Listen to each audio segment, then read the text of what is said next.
இதுலேருந்து என்ன தெரியுதுன்னா, எல்லாருக்கும் சுதந்திரப்பற்று இருக்குது. சுதந்திரப்பற்று இல்லைன்னு யாருன்னா சொன்னால் ஒத்துக்கவே முடியாது.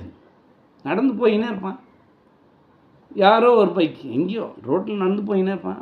ஏதோ ஒரு பைக் சரன்னு வரும். ஸ்டாண்டு வந்து தட்டியிருக்க மாட்டாங்க. ஏதோ கவனத்தில் பாவம் அவங்க விட்டுரும். சார் ஸ்டாண்டுன்னுவான். Right, very good. அந்த மார்க் எதுக்கு போடுறேன்னா 100க்கு 200 கூட போடலாம். இவன் ஏதாவது பள்ளத்திலே இல்லை வேறு ஏதாவது பட்டு திருப்புற பண்ணியிருந்தா இவன் வந்து அடிபட்டுருக்கலாம். அதை தட்டு நிறுத்தினா இவன் வெரி குட் மார்க் போட்டேன், ஒத்துக்கிறேன். அதே மாதிரி தானே ரோட்டில் எல்லாம் போஸ்ட்டும் கம்பங்கள் இருக்குது. லைட் எரிஞ்சின்னுக்குதுல்ல பகலில். இப்போ நீ ஸ்டாண்டு சரியில்லைன்னு ஒரு தனியார் ஆளுக்கு சொன்னதுன்னா கரண்ட்டு பில்லை போயிட போகுது. பட் இது அப்படி கிடையாது. நம்மளுக்கு கரண்ட்டு கொடுத்துங்கிற போஸ்ட் கம்பம் இதில் இருக்கிற லைட் அங்கே ரிமோட் சுவிட்சே இருக்க, ஏன் ஆஃப் பண்ண மாட்டேற? உன் சுதந்திரப்பற்று நான் எப்படி நம்புறது? How can I believe that you are freedom போயிட்ட. நான் அதான் சொல்கிறேன்னா, நீ என்ன வேணால் நினச்சிக்கோ, சுதந்திர போராளி நினைக்க மாட்டாங்க. சுயநலவாதி. பைக்குக்கு சொன்னால் லைட் எரியுதுன்றான், ஸ்டாண்டு சரியில்லைன்றான். இதோ லைட் எரியுது கம்பத்தில் போகிற வழியில். நல்ல இடம் வந்து பொதுராக இருந்தால் கூட சரி பயந்துட்டு ஏதோ பாம்பு போயிட்டான்னு நல்லா இருக்குது. சரன்னு போனால் அந்த ரிமோட்டு சுவிட்சை தட்ட எரி போகிறதில்ல. எல்லாத்தையும் பண்ண வேண்டிய தலையெழுத்து கிடையாது. ஆனால் ஏன் செய்யல? 1000 பேர் இது செய்கிறான், அதில் யாரோ ஒருத்தன் செய்கிறான். நம்ம கூட செய்கிறோம் போகிற வழியில் பார்க்குறப்போ. எல்லாத்தையும் பண்ணிருக்க முடியாதுல்ல. நான் போகிற ரூட்டில் ஏதோ 1-2 எரியுது கண் எதிராக நல்ல இடம் எப்படி இருக்குதுன்னு பார்க்குறோம், பொதுரு எதுவும் இல்லை சொல்கிறேன். அந்த மாதிரி இடத்துல போய் தட்டு போகிறோம். உடனே ஊரெல்லாம் சுற்றி சுற்றி வந்து ஆஃப் பண்ணாருமா, யாருடைய வேலை? அப்போ அதுக்குன்னு போட்டவங்கெல்லாம் எங்கே போனாங்க? அதைத்தான் சொல்கிறேன், வன்மையாக கண்டிக்கிறேன். ஊராட்சி மன்ற தலைவர்களை கண்டிக்கிறேன், அதே போல் கவுன்சிலர்ஸுங்களை கண்டிக்கிறேன். எல்லோரையும் அதுக்கு மேலே இருக்கிற எல்லாம் என்னென்ன போஸ்ட்டில் இருக்கிறீங்களா மாவட்டம், அதுக்கும் மேலே எம்எல்ஏ கண்டிக்கிறேன், அதுக்கும் மேலே எம்பியை கண்டிக்கிறேன், அதுக்கும் மேலே இருக்கிற எல்லோரும் ஜனாதிபதி வரலையும் அரசாங்கத்தினுடைய பணம் வேஸ்ட் ஆகுதுன்னு நினச்சிருந்தா இதுக்கு எப்போ சட்டம் வந்திருக்கணும். என் ஷார்ட்ஸில் போட்டுக்கிறேன் பார். இந்தியா ஃபுல்லாக 2 மாதத்துக்கு ஒரு தடவை 850 கோடி மின்சாரம் பகலில் எரிஞ்சு வேஸ்ட் ஆகிடுது. சூடு சொரண ஏதாவது இருந்தால் எந்த கட்சிக்கு இருந்தாலும் நீ வந்து என்ன ஸ்டெப் எடுக்கிறே தெரியாது, நிறுத்தி காட்டு. தனியாக போஸ்ட் ஏற்றா அதுக்குன்னே லைட் ஆஃப் பண்ணுறதுக்குன்னே ஒரு கேட்டகரி உருவாக்கு. நீ நினச்சா என்ன வேணால் பண்ண முடியுமே. ஒரு அரசியல்வாதியால் முடியாது தான், ஒரு மினிஸ்டரால் முடியாது தான். ஒவ்வொரு பஞ்சாயத்து யூனியனுக்கும் அந்த குறிப்பிட்ட கிராமங்களுக்கு ஒரு ஊரில் 12 கிராமம் கூட இருக்கும். ஒரு சிற்றூர் ஆட்சியில் 12 இருக்கும், 18 இருக்கும், 4 கூட இருக்கும், 2 1 கூட இருக்கலாம். மேக்ஸிமம் தான் அதுக்கு போடு 14 பேர் கூட இருக்கட்டும். 14 ஊர் உண்டு. 14 ஊருக்கும் மோட்டர் ஆஃப் பண்ணி இல்லை லைட் ஆஃப் பண்ணுற எல்லாத்தையும் சொல்கிறாங்க. ஒன்றா அதை சொல்கிறாங்க இல்லையா, ஒருங்கிணைப்பாளர்ன்ற எல்லாத்தையும் ஒருங்கிணைச்சி ஒரு சுவிட்ச் அங்கே ஆஃப் பண்ணால் ஆஃப் ஆகணும். அந்த மாதிரி சார் டெய்லியும் பார்க்குறதுக்கு ஒரு ஆளை போடு. டெய்லி வேஜஸ் கொடு. நீ நிறைய தரத்தில் எவ்வளோ காசு இருக்குது கவர்மெண்ட்டில். நீ மட்டும் 7.5 லட்சம் கோடி கடன் வாங்கி இஷ்டத்துக்காக பண்ணி அப்படியே ஆட்சி தக்க வைக்கிறதுக்கு எல்லாத்தையும் இலவசமாக கொடுக்க தெரியுது. இதெல்லாம் பண்ண தெரியலையா?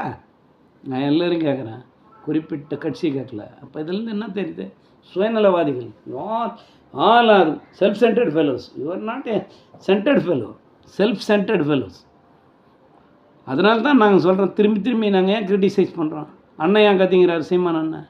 அவர் ஆட்சி பிடிச்சிட முடியுமா? நீ தான் ஒரு ஓட்டுக்கு 5,000 ரூபாய் கொடுக்குறீங்க, எப்படி பிடிச்சிடுவார்? ஒரு உதாரணத்துக்கு சொல்கிறேன். தம்பி விஜய் வந்துக்கிறாரு.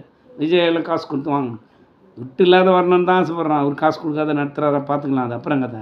காசு கொடுக்காத எந்த கூட்டணி இல்லாத எல்லோரும் நின்று ஜெயிச்சு காட்டு. யார் ஜெயிக்கிறீங்க பார்க்கலாம். அப்போ ஜெயிக்கிறவங்களுக்கு எல்லாம் சப்போர்ட் பண்ணிட்டு போ. காசு இல்லை எங்கேயுமே ஊழலே வராது. இப்போ நான் நிற்கிறேன்பா, நான் எல்லா கட்சியை விட அதிகமாக எடுத்துக்கிறேன். மீதி பேர்லாம் கூட்டணி ஆட்சிக்கு சப்போர்ட் பண்ணு, வெளியிலேருந்து சப்போர்ட் பண்ணு, அவ்வளோதான். நீ ஒன்றும் உள்ளே கூட வரத்தால. அதுக்கப்புறம் மினிஸ்டர்ஸை எப்படி தேர்ந்தெடுக்கிறாங்க, எப்படி பண்ணுறாங்க, அப்புறம் கதை. அடிப்பட்டு போதில்லை, பணம் கொடுக்கறதுக்கு கை மாறாதில்ல.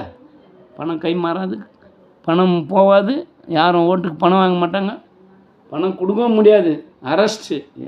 நம்ம ஆட்சியெல்லாம் சொல்லிட்டுனே பொற்கால ஆட்சின்னு சொல்லிட்டுமே. அதனால் திருப்பி அதை சொல்ல விரும்பலை. குழந்தைங்கள்லாம் வித்தியாசமாக இருக்கும், பயங்கரமான விஷயம்லாம் பண்ணோம். அந்த வாதிரம் கையிலலாம் கொம்பு கிம்பு எதுவும் இருக்காது. அந்த மிஞ்சி எதனா பண்ணாங்கன்னா அவங்க அப்போ கொம்பு வச்சுருந்தாவே டிஸ்மிஸ், அச்சான்னா ஆகும். அப்புறம் பாரு, கொம்பு கையில் எடுத்தாருனாவே டிஸ்மிஸ்ன்ட்டேன். தெரியாத வச்சிட்டேன், 2த்துக்கும் பனிஷ்மெண்ட் வரும். 10-15 வருஷம் உள்ளே போய் உட்கார்ற மாதிரி பண்ணுறோம். அதனால் என்னன்றது எதுவும் சொல்லிக்கிறோம், நம்மளும் போட்டுக்கிறோம். 850 கோடி யாருன்னா சாப்பிட்டப்பாடா? நீ சொல்லு. 850 கோடி நீ வந்து இது மேலே இல்லாத என்ன திண்டாட்டம் எவ்வளோ நிலவுது இந்தியாவில்? ஏதாவது ஒரு முடிவு போடலாம், பெரிய ஃபேக்ட்ரிங்க ஒவ்வொரு ஸ்டேட்லேயும் கட்டி அந்த 850 கோடியில்.